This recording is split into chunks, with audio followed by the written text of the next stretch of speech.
ធ្លាប់តែឃើញការសម្ដែងនៅតាមMVបទចម្រៀងល្បីរបស់ផលិតកម្ម Town ឥឡូវមកដឹងពីប្រវត្តិនៃការតស៊ូវិញពិតជាមិនធម្មតាឡើយរបស់តារាសម្ដែងអូនពេជ្រកូកូជឿជាក់ថាប្រិយមិត្តអ្នកប្រើប្រាស់បណ្ដាញសង្គមដែលជា fan របស់ផលិតកម្មទីក្រុងភាពយន្ត Town ប្រកាន់ជាបានស្គាល់ច្បាស់មកហើយពីតារាសម្ដែងអូនពេជ្រកូកូដោយលោកមិនដែលបាត់មុខពីចម្រៀងរបស់ផលិតកម្មយក្សមួយនេះឡើយនៅពេលដែលថតបទចូលឆ្នាំ MV ខ្នាតធំជាដើមរហូតដល់ខ្លះលួចគិតថាតារាប្រុសរូបនេះលួចចុះកុងត្រាជាមួយផលិតកម្ម Town ថែមទៀតផងចំណែកឯសមត្ថភាពរបស់គាត់វិញពិតជាមិនធម្មតាឡើយអាចសម្ដែងបានគ្រប់ទម្រង់ទាំងអស់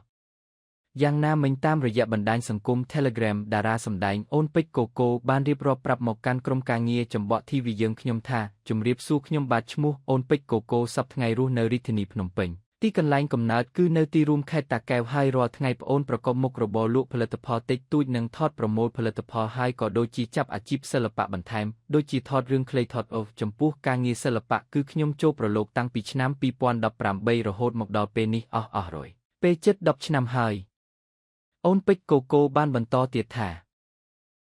ការងារសិល្បៈគឺត្រូវការភាពតស៊ូអត់ធ្មត់ខ្លាំងណាស់ពេលខ្លះមានពិបាកពេលខ្លះមានងាយស្រួលពេលខ្លះជួបរឿងខ្វះខាតជីវភាពប្រចាំថ្ងៃពេលខ្លះថតបានថវិកាតិចតួចប៉ុន្តែហេតុតែស្រឡាញ់និងចូលចិត្តគឺខ្ញុំបាទនឹងខិតខំប្រឹងប្រែងហ្វឹកហាត់ដុសខាត់ពង្រឹងសមត្ថភាពបន្ថែមទៀតតស៊ូមិនរុញរាត្បាយទម្រាំមកដល់ពេលនេះខ្ញុំអគុណច្រើនដល់ពុកម៉ែបងប្អូនរបស់ខ្ញុំបាទដែលបានជួយលើកទឹកចិត្តនិងផ្ដល់កម្លាំងដល់ខ្ញុំជួយផ្ដល់ដំបូន្មានល្អដល់រូបខ្ញុំបាទរហូតមកហើយខ្ញុំសូមអគុណច្រើនដល់ផលិតកម្ម Town Production ដែលតែងតែផ្ដល់កិត្តិយសដល់រូបខ្ញុំបាទបានចូលរួមថតបទជាច្រើនដល់រូបខ្ញុំបាទរហូតមកដល់ពេលនេះនិងអគុណច្រើនដល់បណ្ដាផលិតផ្សេងទៀតដែលបានហៅនិងអញ្ជើញចូលកម្មវិធីផ្សេងជាច្រើនទៀតទម្រាំមកដល់ពេលខ្ញុំសូមអគុណច្រើនដល់ពុកម៉ែបងប្អូនបណ្ដាអ្នកគាំទ្រនិងគោរពស្រឡាញ់ដល់រូបខ្ញុំបាទរហូតមកដល់ពេលនេះបើគ្មានពួកគាត់ក៏គ្មានរូបខ្ញុំបាទនៅក្នុងវិស័យសិល្បៈភាពយន្តសម្ដែងផងដែរនិងសូមអរគុណដល់បណ្ដាសារព័ត៌មានផ្សេងដែលផ្ដល់ជាកិត្តិយសធ្វើបទសម្ភាសន៍ជីវប្រវត្តិពីជីវិតពិតក្នុងវិស័យសិល្បៈរបស់ខ្ញុំបាទអូនពេជ្រកូកូ